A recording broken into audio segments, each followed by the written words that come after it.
this one here got flooded, and I'm replacing all of the big boost pumps down in here. There's your control box, and that's the circulation pump, that little guy, and then that's one of the new boost pumps, big boost pumps there, and another one of the boost pumps in there. And the only way I could get that guy in and out was to get that guy out first. They both needed to be replaced, so that was easy, but this one had to come out first under the plumbing around the circulation pump, and no, it wasn't easy. And then I was able to get that one out because there's no way it was coming out any other way, out backwards and out that way. But here I want to show you how I'm getting the cords through before you pull anything out. What I've done, I've actually made up a pull rope here, and this rope is simply taped onto the cord, so that what actually happened, I'm replacing the control panel as well, and that's the plug off the auxiliary control panel at the back, and it needed to come from the back all the way to the front.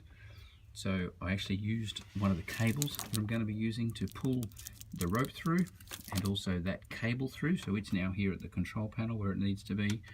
And now, because I've got the rope pulled through as well, I'm now going to pull that cable back, and then I'll be done. So you've got to have something which is already running between the 2 points, and you use that to pull your rope through, and then you can pull things back down again. So that's how you get wires and bits and pieces right down the side of one of these swim spas, because you can't climb in there, you can't do it any other way. You can do it with a tongue, a big strip of plastic, but it's going to have to be a mighty big one to poke all the way down there.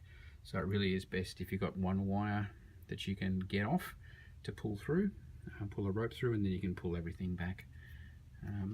And that's how it's done. But these guys are very time consuming and very awkward to work on. So this is the other end of the job and the other end of the rope. I'm going to be pulling that through there, and you can see here the control panel. I've got it all wrapped in bubble wrap there so it doesn't get damaged. The control panel wire is what I've just pulled through, and now I'm pulling that cable back. I actually do that now live. Now if it catches on anything, a bit like when you're fishing, or if you don't just go and tug it really hard, all that's going to do is disconnect. See, that's getting tight, so what I do now is go up the other end and see what it's caught on, or see what's going on. And here you see it's working on pulling my actual cord back for me. Also just loosening that up. So I'll put that back in, pull that back out.